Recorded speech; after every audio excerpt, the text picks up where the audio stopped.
Bienvenue à toi pour le jour 11 du challenge. Aujourd'hui, on s'intéresse à la maison astrologique numéro 11. Le thème, c'est la communauté. La maison astrologique numéro 11, elle est rattachée aux ambitions du groupe. Elle est en lien avec le signe du Verseau. Son verbe, c'est nous aimons. Elle est liée à l'axe des projets. Son élément, c'est l'air pour le relationnel, pour l'échange, pour la sociabilité. Et sa planète, c'est Uranus. Elle décrit le champ d'expérience des amis, les projets, le collectif, les espoirs, les aspirations quant à l'avenir, la façon dont on perçoit l'appui d'autrui, la coopération, la conscience de l'humanité. Au-delà de ma place sociale, elle questionne sur quelle est ma place dans le monde, l'occultisme ou encore l'initiation. Ta question du jour, c'est comment la communauté peut m'aider à manifester, à matérialiser mon objectif principal. Comme tu peux le voir, pour ce faire, aujourd'hui, j'ai décidé de tirer du coup 3 cartes de tarot et une carte d'oracle. Alors, comme tu peux le voir, le tirage d'aujourd'hui, il est super sympathique, de visu. Alors, on est tombé sur le page d'épée, le fou et le 10 de bâton. Si on cherche à avoir une vision en fait vraiment générale et élargie du tirage, ce qui ressort, à mon sens, c'est l'énergie un peu de la combativité. Parce qu'ici, on est sur le fait de devoir porter un poids, un fardeau, mais être au bout, à la fin du cheminement avec le 10. Ici, on peut s'apercevoir que le page d'épée, en fait, il a une posture vraiment de défensive. Il est sûrement attaqué parce qu'on peut percevoir que son bouclier, du coup, est criblé, en fait, de flèches. Mais à travers sa posture, que ce soit au niveau du bas du corps, qu'au niveau du haut avec les membres supérieurs, on a vraiment une posture de défensive. Et pourtant, si vous regardez le décor en second plan, on a l'impression quelque part que le combat est un peu fini parce qu'on a des hommes qui regardent en direction, en fait dans une autre direction. Et à part ce personnage qui est en train d'armer finalement son arc, on voit pas en fait les adversaires. Okay, mais on a des vestiges de flèches et on les voit clairement. Donc à la question comment la communauté peut m'aider à manifester, à matérialiser mon objectif principal, la première chose qui ressort pour moi, en tout cas avec cette vision globale du tirage, ce que je perçois, c'est le fait de devoir me tenir à mon engagement coûte que coûte. Peu importe justement ce que ça me coûte. Mettre en fait au grand jour mon projet ou simplement mettre en place des plus petites actions. Donc à la question comment la communauté peut m'aider à manifester, à matérialiser mon objectif principal, devoir tenir mes objectifs coûte que coûte, peu importe justement ce que ça me coûte. Parce qu'ici, on a un personnage en fait qui montre une posture de fardeau, de poids à tenir. Finalement, là où ici sa posture était super droite, super ancrée dans le sol, ici on a plutôt une posture de lourdeur. Il a toujours cette posture au bas du corps qui est ancrée, mais on voit que son dos commence à se courber parce qu'il y a une forme de poids, il y a une forme de difficulté à relever, mais il le fait, il y va. Donc, la communauté, comment elle m'aide à manifester et à matérialiser mon objectif principal? Elle me permet d'avoir une posture juste en fait. Alors, ça peut être parfois hyper challengeant au niveau de la psyché parce que ça me demande justement de faire encore plus usage de la maîtrise de soi, de vraiment être en mesure en fait de mobiliser toutes mes ressources pour pouvoir tenir en fait la difficulté, tenir l'adversité. Mais en termes de posture, autant au niveau de tout ce qui va être mon chakra racine, chakra sacré, que plutôt au haut du corps, donc tout ce qui va être chakra plexus et chakra gorge ici, et aussi troisième œil, on est vraiment dans quelque chose qui me dit ok, ben en fait, peu importe, tu dois tenir ta position. Peu importe ce qu'il se passe, tu dois remplir en fait, j'ai envie de dire, ton cahier des charges du jour et y aller, exprimer, parce qu'on est quand même sur le page d'épée, exprimer ce que tu as à dire, faire ce que tu as à faire et passer à l'action tout simplement. Mais avec la posture qui est juste, peu importe ce que ça te coûte. Donc la communauté en quelque sorte, elle m'aide aussi à justement ajuster cette posture juste. Parce que le page d'épée, c'est un peu l'énergie du jeune, de l'apprenti, de l'apprentissage, j'ai envie de dire, de l'étudiant tout simplement, du jeune adulte qui est en train d'apprendre à se positionner correctement. Okay, donc mon objectif en fait, principal, qui est relié au verbe en fait construire, si tu te rappelles, à la construction, au fait de bâtir, me permet à travers la communauté de poser un juste positionnement pour pouvoir manifester, matérialiser cet objectif. Okay, Donc ça, c'est le premier élément de réponse. Et comme je te disais, ce qui est intéressant, c'est qu'il y a la posture à la fois physique et à la fois verbale. La posture aussi au niveau de la psyché. Comment je nourris mes pensées. Quelles sont les pensées justement que je cultive et que je partage au monde. Parce que face à ça, la réponse de la communauté ne sera pas la même. Ok ? Deuxième élément de réponse. Et ce qui est intéressant ici, selon ton tirage, tu verras ce qui ressort, mais c'est d'évaluer en fait le contraste entre les deux. Et on fera la même chose ensuite.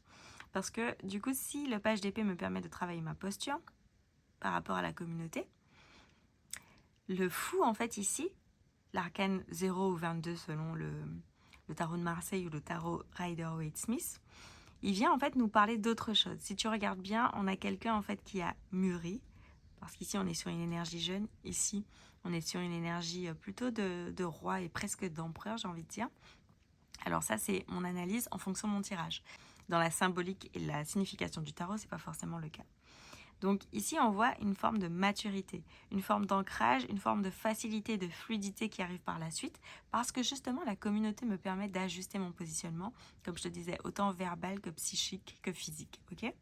Donc ici, on a vraiment une notion de maturité dans le sens où ça me permet en fait de gagner en compétences, de gagner en aisance pour pouvoir ensuite finalement établir ma construction et le fait de bâtir en lien avec mon objectif principal et pour pouvoir avancer ensuite avec beaucoup plus de facilité, de fluidité, beaucoup plus de... C'est un peu comme si finalement, donc le fou, on parle souvent de ça pour lui, on parle du baluchon du fou, qui est en quelque sorte un sac où il détient.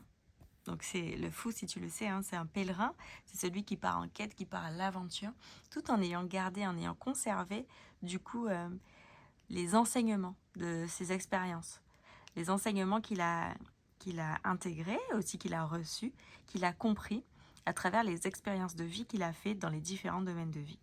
Donc ça, en fait, ce qui est intéressant ici, c'est qu'on me dit comment la communauté, elle m'aide à manifester et matérialiser mon objectif principal, c'est qu'à travers ça et ça, elle me permet de gagner en maturité, de gagner en aisance, en fluidité, et d'y aller avec beaucoup plus de confiance, en fait, d'y aller avec beaucoup plus de légèreté, parce qu'en finalité, je saurais que je maîtrise, en fait, les choses parce que j'ai appris de l'expérience. Ok ? Et ensuite, on a le 10, du coup, de bâton. Donc pour moi, vraiment ici, on est sur cette carte de fin de cycle dans le sens où la communauté, finalement ici, si tu te rappelles, hein, on parle en fait dans cette maison de projets, des espoirs et aspirations quant à l'avenir, la façon dont on perçoit l'appui des autres, enfin ma place dans le monde, au-delà du coup de ma place sociale, l'occultisme, l'initiation. Et du coup ici, ce que je vois, c'est, ok, donc dans cette expérience, tu es en fin de cycle avec le 10 parce que comme tu le sais, d'ailleurs l'année 2026 a marqué ce passage en fait de l'année 2025 qui était en 9 à l'année 2026 qui est en 10 et qui revient au 1 finalement. Okay, donc ici on est à la fin de cycle, c'est-à-dire que tu montes les dernières marches en fait pour pouvoir justement apprendre à manifester, matérialiser ton objectif à travers la communauté. Donc oui, le fardeau peut être lourd à porter. Oui, il peut te coûter, te demander énormément de choses en termes d'énergie, en termes de ressources intérieures, en termes d'actions à poser, en termes de rigueur, en termes d'élan créatif aussi, en termes de dynamique personnelle, donc mon énergie, ma personnalité, comment je vais poser les choses, comment je vais les faire. Ça peut me coûter en fait, physiquement, j'ai envie de dire, en termes de vitalité aussi. Donc ici, c'est pour me dire que tu montes les dernières marches pour apprendre à mieux gérer ton énergie, à mieux gérer les actions que tu vas poser, à mieux gérer aussi tes élans créatifs. Tout ce process, finalement, c'est une montée, une ascension, mais qui te permet par la suite de manifester ton objectif avec beaucoup plus de facilité et de fluidité parce que tu es en fin de cycle. Donc globalement, c'est ça pour les cartes de tarot. Pour ce qui est de la carte d'oracle, on est tombé sur la 18e nuit avec la volontaire. Donc je vais te lire ce que le texte y dit. Hein. Je te rappelle, c'est un jeu que je ne connais pas trop parce que je l'ai acquéri juste avant le challenge et que c'est celui-là qui m'a inspiré pour le challenge. Donc comme moi, hein, si ton oracle il est récent, que tu ne le maîtrises pas encore, tu peux te référer au livret quand c'est nécessaire pour avoir l'inspiration et la vibes, tout en te rendant compte, ici on a la volontaire. On a une reine qui a une posture justement du coup d'assise et d'appui dans le monde. Sa place sociale, elle est déterminée. Elle tient en fait un bâton ou une épée, on ne sait pas trop parce que c'est pas très clair, mais je dirais plutôt un bâton. Donc c'est quelqu'un en fait qui a une assise sociale et qui a une facilité finalement à travers son statut à imposer, à donner des directives et la direction à suivre. Ok, je vais te lire le livret. Qui suis-je? Impériale, je me désigne comme souveraine du ciel et j'entretiens la flamme de la victoire. Bientôt, je pourrai dissimuler ma forme, mais je resterai un paradoxe. Je serai là, même si vous ne me verrez pas. Ce que je montre, ce que je vois. J'admire le portrait peint de Levitsky, dans lequel une reine désormais âgée sourit. Donc tu vois, cette notion de maturité, cette reine âgée, on la retrouve à travers le fou, comme je te disais tout à l'heure, qui du coup vient parler ici de celui qui a acquis de l'expérience à travers ses expérimentations dans les différents domaines de vie. On retrouve ici cette notion. Elle est sûre d'elle, portée par un charisme immortel. Il ne lui a pas été facile de gouverner un territoire si vaste. Catherine II, dit la Grande, déposa le grand-duc Pierre, son mari, dans ses habits de souveraine, guida la Russie en promouvant des réformes et en modernisant le pays. Despote éclairée, elle fut l'amie de philosophes et d'hommes de lettres. Son conseil, une présence éclatante dans le monde, n'exige pas d'être constamment exposée. C'est le pouvoir mystérieux des actions qui rayonne autour de vous. Apprenez à toujours briller et votre lumière sera évidente même lorsque vous n'apparaissez pas.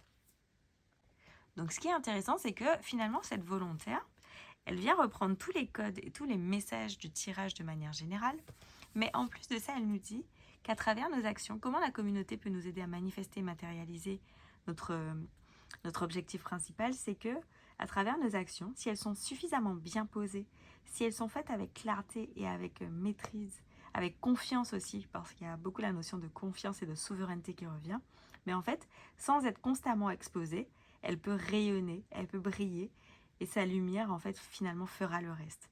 Elle pourra partager avec le monde, tout en ayant donné, finalement, ses directives, et en étant simplement elle, autant quand elle a besoin d'être présente que quand elle a besoin, finalement, d'être en retrait.